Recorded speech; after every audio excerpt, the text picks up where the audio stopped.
So today we shall discuss about one example regarding Torricelli's theorem.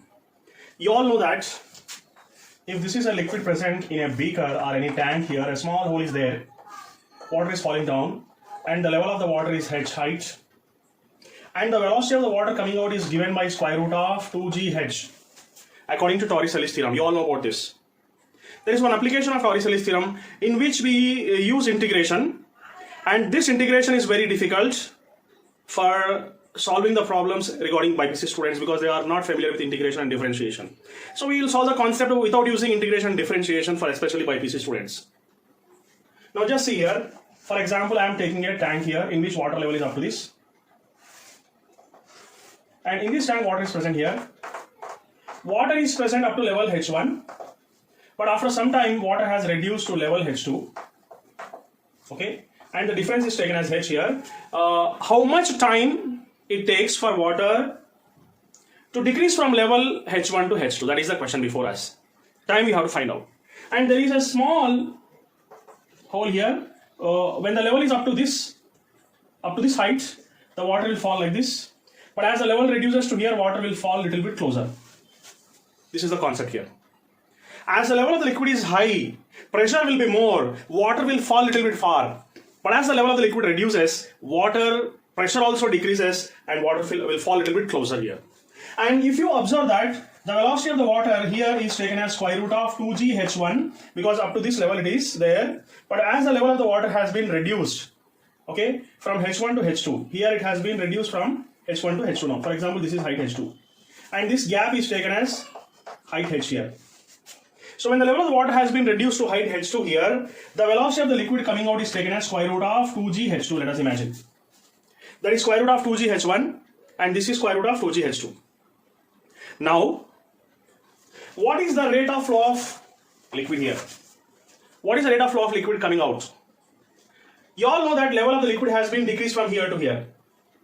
Then how much volume of liquid has been removed from the tank from a small hole which is called as orifice? For that, let us consider volume is equal to area into height. And this much height of the liquid has been coming out. Okay, because volume is nothing but area into length. But here as length is taken as height here, so we can take area into height. So we can write this as area into height. So let us take this area of cross section of this beaker is taken as A1. And for example, at this place, let the area of cross section of a small hole is taken as A2, which is called as area of cross section of an orifice. A small hole which is called as orifice here. Now, let us imagine this is height h here, and that height h is taken as h1 minus h2. Can you write this as square root of h1 whole square minus square root of h2 whole square? Because again you are going to get h1 minus h2. Why we have to write like this? Because this can be taken as a1, okay, and a square minus b square is nothing but root of h1 plus h2 root of h1 minus h2. So you can write this as this step here. Now for example, let us take this equation as equation number 1. Okay, this is what taking place in the case of a beaker. Now what is going to take place at the place of a small hole which is called as orifice? Now as the liquid is falling far, when the level of the liquid is very high, which is taken as velocity v1 and is given as velocity v1 is square root of 2g h1. But as the level of the liquid has been reduced from h1 to h2, velocity of the liquid coming out is taken as square root of 2g h2. Now, at this place, volume rate of flow is given by volume by time. And you all know that volume is considered as area into height h by time t. Volume is nothing but area into length, okay, which is area into h by t. And height by time, can we consider this as area into velocity? Because distance by time is taken as velocity here. But velocities are not singular here, velocities are plural. Because v1 is also there, v2 is also there. Can we consider the average of these two velocities? Yeah. Which can be taken as v1 plus v2 by 2. Can you write like this? Square root of 2g h1 plus square root of 2g h2 by 2. Yes, we can consider like this. We can write like this. Then here, volume rate of flow of liquid is area into velocity, which is taken as average velocity. We can write this as square root of 2g h1 plus square root of 2g h2 whole divided by 2. This can be written as equation number 2.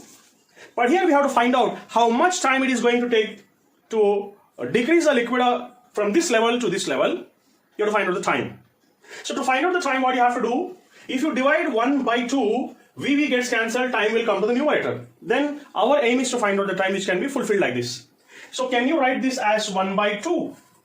So 1 by 2 means V divided by V by T. VV gets cancelled here and it is going to be A1. Can you write this as root of H1 plus H2 into root of H1 minus root of H2? You can write like this. And after that, whole divided by V by T means you can write like this. Here in this case, can you common out root 2GH? Yeah, you can common out root 2GH. Can you divide with the 2? And what is left here? You are going to get root of H1 plus root of H2. And you can cancel out these two. Then you will be getting time here, which can be written as, and we have forgotten here, this is area. And area of cross section of an orifice is taken as A2. So you can write A2 also here. So you will be getting A2 here. Then you can write this as A1 by A2. This 2 comes to the numerator, becomes 2 square by 2g. 2 gets cancelled here. And you'll be getting square root of H1 minus square root of H2. Okay. So finally time you'll be getting A1 by A2, 2 by g. And this is taken as square root of H1 square root of H2. That's it. With this you will be getting one conclusion that time is directly proportional to H1 minus H2 under root.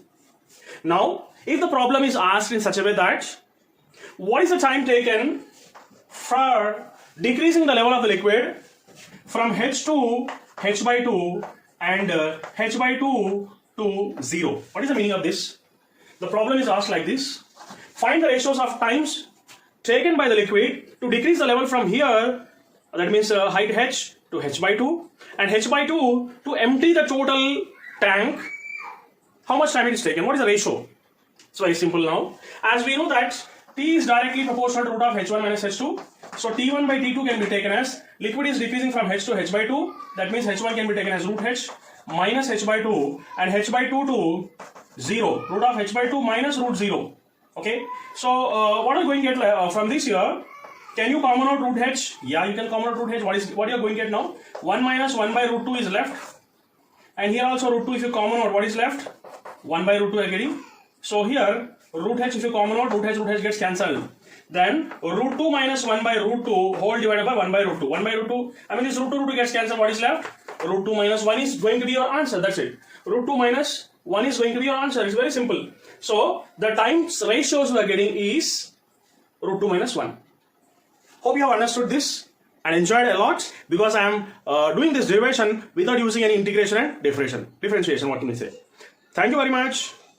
For such type of videos, you can follow to my channel. Thank you.